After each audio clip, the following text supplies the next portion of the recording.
समृद्ध नेपाल, सुखी नेपालीको राष्ट्रिय आकांक्षा, त्यसलाई पुरा गर्ने दिशामा वनको योगदान, कार्बन विसर्जनको जुन एउटा भयावह स्थिति विश्वमा छ त्यसको न्यूनीकरणमा हाम्रो पाटोबाट योगदान र मानिसले लिने अक्सिजन, मानिसले फ्याँक्ने कार्बन डाइअक्साइड र यिनको आदान प्रदानको मानवीय सम्बन्ध वृक्षहरूसँग, वृक्षहरूको पानी पार्ने गुण, वृक्षहरूको रिचार्ज सिस्टममा हुने योगदान, वृक्षहरूले दिने सुगन्ध, औषधि लगायतका फलफुल, अरू अनेक पक्षहरू, यसका सम्बन्धमा कसरी नेपाललाई अझ बढी व्यवस्थित गर्न सकिन्छ, हाम्रा वनस्पतिहरूको संरक्षण र वनस्पतिहरू सम्बन्धी हाम्रो पेटेन्ट राइट, हाम्रा मौलिक वनस्पतिहरू, मौलिक जीवहरू, मौलिक वनस्पतिभित्रै पर्ने जडीबुटीहरू, लेउहरू, झ्याउहरू आदि समेतका क्षेत्रमा तपाईहरूले विशेष गहिराईका साथ छलफल गर्नुहुनेछ र त्यस छलफलबाट निस्कने निष्कर्षहरू तपाईहरू जुन क्षेत्रमा क्रियाशील हुनुहुन्छ, सामुदायिक वनको क्षेत्रमा, सामुदायिक वन र सामुदायिक वनसँगै अन्य कुराहरूमा पनि यो अन्तर सम्बन्धित छ, त्यसर्थ उपयोगी हुने गरी तपाईहरूका निष्कर्षहरू निस्किनेछन्, जसले सरकारलाई आफ्ना नीतिहरू निर्माण गर्न, ती नीतिहरूको प्रभावकारी कार्यान्वयन गर्न, राम्रो प्रतिफल प्राप्त गर्न, बढीभन्दा बढी रोजगारीका अवसर सिर्जना गर्न, यस्ता कुराहरूमा ठुलो योगदान पुर्याउनु हुनेछ यस परिषदको निष्कर्षले भन्ने मैले विश्वास लिएको छु। मसँग समय रहेन, झापा जिल्ला, मोरङ जिल्लामा फेरि केही कार्यक्रमहरू अरू छन्, मैले केही कार्यक्रमहरू अरू भ्याउनु पर्ने छ त्यहाँ, त्यसकारण म यहाँ तपाईहरूसँग एकैबद्धताका लागि पनि आएको हुँ र नेपाल सरकार चाहे जुनसुकै प्रकारका वनहरू हुन्, ती सबै वनहरूको सुरक्षा, तिनको समुचित प्रबन्ध व्यवस्थापन र तिनको अधिकतम सुरक्षा, अधिकतम विकास, अधिकतम प्रतिफल, तिनबाट जनताले लिने, राष्ट्रले लिने अधिकतम प्रतिफल, यी कुराहरूको सन्तुलन, यसमा सरकारको ध्यान छ र सरकार कुनै पनि कुरा गर्दा, कुनै पनि काम गर्दा तत्सम्बन्धमा बुझेर गर्न चाहन्छ, बुझेर कदम चाल्छ, अन्धाधुन्दामा होइन। बुझेर कदम चाल्छ र आवश्यक परेका कदम दृढताका साथ चाल्छ। अहिलेको सरकारले देशको समग्र हित, बृहत्तर राष्ट्रिय हित, त्यसमा ध्यान दिन्छ। एकपटक नेपालमा हरियो वन नेपालको धन भन्ने प्रचलित शब्दावली थियो। त्यसपछि एकपल्ट नेपालबाट वन विनाशै हुने हो कि नेपाल मरुभूमिकरणतर्फ जाने हो कि वन विनाश रोक्नै नसकिने हो कि भन्ने भयावह स्थिति पैदा भयो। तर त्यस भयावह स्थितिलाई बचाउने कुरामा सामुदायिक वन उपभोक्ता समितिहरूको, सामुदायिक वनहरूको माध्यमबाट, तिनका उपभोक्ता समितिहरूको माध्यमबाट, स्थानीय जनताको सहभागिताबाट र अघि भन्नुभए जस्तै आफ्ना छोराछोरीलाई जस्तै माया गरेर बोट बिरुवालाई हुर्काउने, त्यस कुरामा तपाईहरूको जुन योगदान रहेको छ, त्यसले समग्र वन क्षेत्रको 40% भन्दा बढी उपभोक्ता महासङ्घ अन्तर्गत वन उपभोक्ता समितिहरू र त्यसमा क्रियाशील सदस्यहरूको बृहत्तर सङ्ख्या जो यसमा यस पुण्य कार्यमा यस अत्यन्त महत्त्वपूर्ण कार्यमा संलग्न छ त्यसले धेरै ठुलो योगदान गरेको छ। म यस अवसरमा तपाईँहरूलाई हार्दिक धन्यवाद भन्न चाहन्छु, तपाईँहरूको योगदानलाई प्रशंसा गर्न चाहन्छु। सायद उपभोक्ता समितिहरू नबनेका भए र सामुदायिक वनहरूको रूपमा व्यवस्थापन नगरिएको भए अहिले हाम्रो वन क्षेत्रको धेरै प्रतिशत नष्ट भइसकेका हुन्थ्यो। नष्ट भइसकेका वनहरूलाई वन उपभोक्ता समितिहरूले तिनलाई पुनरुत्थान गरेका छन्, तिनलाई पुनर्जीवन दिएका छन् र हाम्रो वातावरणीय सन्तुलन, हाम्रो वृष्टि अनावृष्टि जस्ता कुराहरूमा सन्तुलन र हाम्रो देशमा बढ्दो तापक्रमलाई नियन्त्रण गर्ने कुरामा, यी सबै कुरामा धेरै ठुलो योगदान पुगेको छ। अहिले हामी 45% हाम्रो भूभाग वन क्षेत्रले ओगटिएको छ। यो हाम्रो जस्तो देशका लागि एउटा खुसी र गौरवको कुरा हो। यसका धेरै पक्षहरू छन् र हामी सगौरव भन्न सक्दछौँ। 60% भन्दा बढी 62% हाम्रो भूभाग वातावरणीय कार्यमा, वातावरणीय सन्तुलनको कार्यमा, इकोसिस्टमलाई कायम राख्ने कुरामा, वातावरणलाई अनुकूल बनाउने कुरामा समर्पित छ।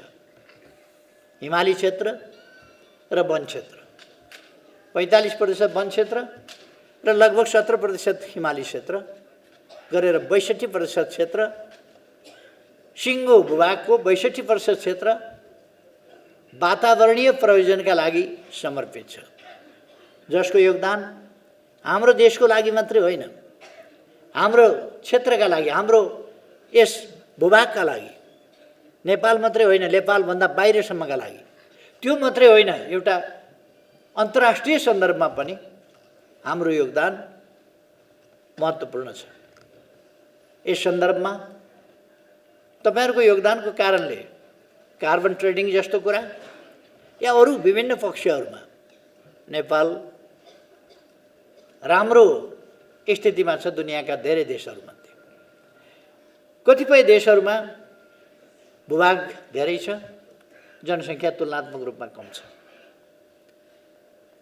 हाम्रो एसियाकै कम्बोडिया जस्ता देशहरू, लाओस जस्ता देशहरू, लाओसमा भूभागको तुलनामा जनसङ्ख्या धेरै कम छ।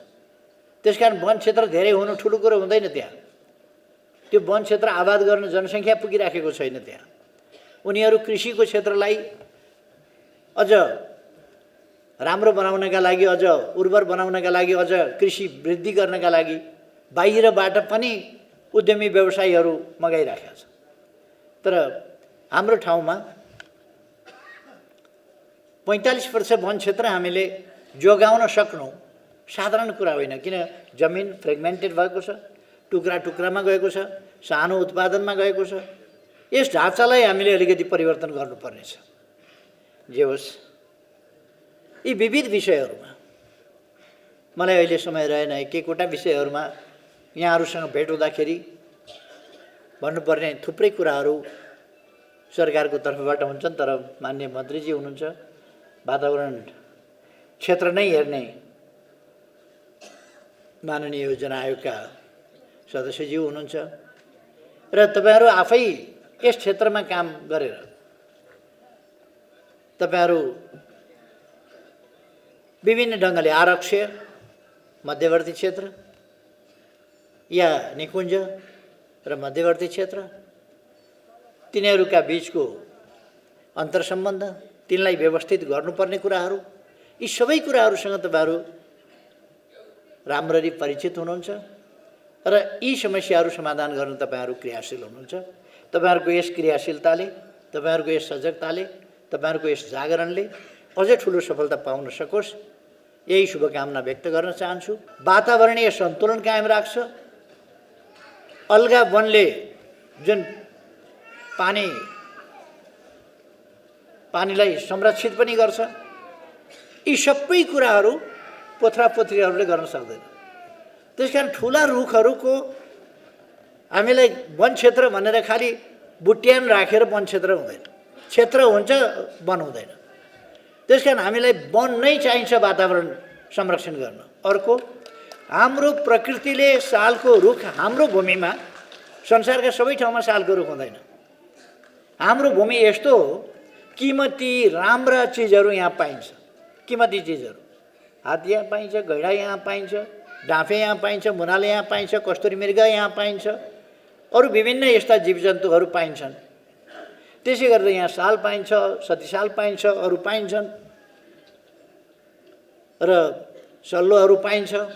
यिनीहरूको विशेष महत्त्व छ। हल्का रुखहरूको विशेष महत्त्व छ, जसले वृष्टि अनावृष्टि जस्ता कुराहरूलाई सन्तुलनमा राख्दछन्, जसले टेम्परेचर बढ्न नदिने, तापक्रम बढ्न नदिने कुरालाई सन्तुलनमा राख्छन्। त्यसकारण यिनको संरक्षण हुन जरुरी छ। सधैँ एउटै रुख बाँच्दैन, त्यसकारण रुख निकाल्ने तरिका हुन्छ। छिप्पिएपछि रुख निकालिदिनुपर्छ। कलिला रुखहरू उम्रिन दिनुपर्छ र तिनलाई हुर्किन दिनुपर्छ, हुर्काउनुपर्छ। अब यो रुख योभन्दा बढी बढ्दैन भनेपछि त्यसमा धोद्रो पस्न दिने, बुढो हुन दिने त्यो जरुरी छैन। बढ्नसम्म बढिसक्यो र अब यस सालको रुखको पनि उमेर यति नै हो भनेपछि त्यसलाई बिग्रिन दिने आवश्यकता छैन, त्यसलाई ढाल्नुपर्छ। पहिले मैले वैज्ञानिक वन व्यवस्थापन भनेर त्यस नाउँमा यो वन सखाप पार्ने नीति हो भन्ने चाहिँ ठानेको थिइनँ। यो त वैज्ञानिक भनेपछि त राम्रो होला भनेको त वैज्ञानिकका नाउँमा त सखाप नीति रहेछ। त्यो सखाप नीति होइन, वैज्ञानिक नीति हुनु पर्यो। दिगो वन विकास नीति हुनु पर्यो, प्रतिफल दिने विकास नीति हुनु पर्यो। र यो कुरा के भने, हामी नीतिहरू बनाउँदा तपाईहरुको साथ लिएर बनाउँछौँ, जनताको साथ लिएर बनाउँछौँ, उपभोक्ताको साथ लिएर बनाउँछौँ। देश विकास गर्नेदेखि लिएर वनको सुरक्षा संरक्षण, जीव जन्तुको सुरक्षा संरक्षण आदि इत्यादि यो सबै कुरा जनताको साथ लिएर बनाउँछौँ। जनताको साथ नलिकन जनता एकातिर सरकार अर्कातिर भयो भने कुनै पनि नीति सफल पनि हुँदैन, कार्यक्रम सफल पनि हुँदैन। त्यसकारण त्यसलाई हामीले तालमेल मिलाएर जानुपर्छ। वनस्पति र मानवको सम्बन्धको बारेमा मैले भनेको थिएँ, प्रकृतिले यस्तो गरी अन्तर्निर्भर बनाएको छ जीवहरूलाई, प्रकृतिलाई, वनस्पतिलाई यस्तो अन्तर्निर्भर बनाएको छ। यो सानो बिरुवा छ एउटा कपुरको, त्यसले पनि अक्सिजन दिइराखेको छ, कार्बन डाइअक्साइड लिइराखेको छ। त्यसर्थ हामी बोट बिरुवासँग काम गर्ने मान्छेहरू अक्सर स्वस्थ हुन्छ र उसको फोक्सो मजबुत हुन्छ। फोक्सो मजबुत हुनुको अर्थ मुटु मजबुत हुन्छ। फोक्सोले अक्सिजन मुटुलाई दिइरहन्छ, मुटु मजबुत हुन्छ।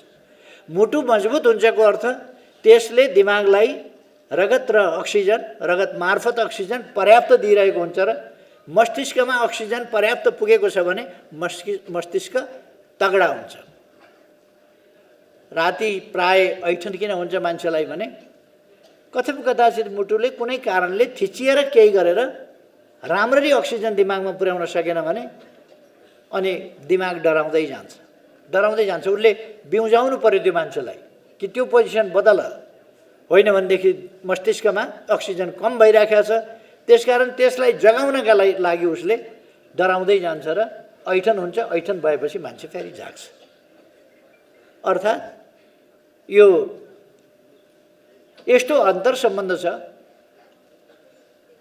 रुखले अक्सिजन फ्याँक्छ, हामी लिन्छौँ, हामी कार्बन डाइअक्साइड फ्याँक्छौँ, रुखले लिन्छ।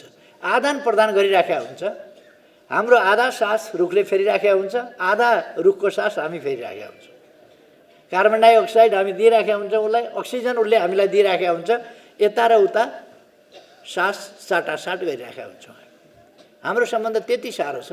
र सासको साटासाट भनेको चाहिँ यस्तो चिज हो, 3 मिनट सास साट्न पाइएन वनस्पतिसँग भने, अथवा 3 मिनट अक्सिजन लिन पाइएन भने मान्छेको मस्तिष्क मरिसक्छ। मस्तिष्क मरेपछि ब्रेन डेथ, सबभन्दा छिटो हुने डेथ नै त्यही हो, ब्रेन डेथ। मान्छे मरिसक्छ, बढीमा 3 मिनट, नत्र 2 मिनटमा मान्छे सिद्धिन्छ। त्यसकारण हाम्रो सम्बन्ध वनस्पतिसँग बढीमा 2 मिनट, त्यो पनि मरिसक्छ। लगभग 1 मिनटभन्दा बढी छुट्टी नै नहुने सम्बन्ध छ। त्यस्तो तपाईँको छोराछोरी घरमा छोडेर आउनुभएको होला, बेलुका गए पनि एकछिन छुट्टिएर केही भइहाल्दैन। तपाईँको श्रीमान छोडेर आउनुभएको होला, तपाईँको श्रीमती छोडेर आउनुभएको होला घरमा, भरे बेलुका जाँदासम्म केही बिग्रिँदैन। तर रुख बिरुवासँगको हाम्रो सम्बन्ध एकछिन छुट्यो भने गयो जिन्दगी। त्यसकारण यो यति महत्त्वपूर्ण विषयमा तपाईँहरू छलफल गर्दै हुनुहुन्छ।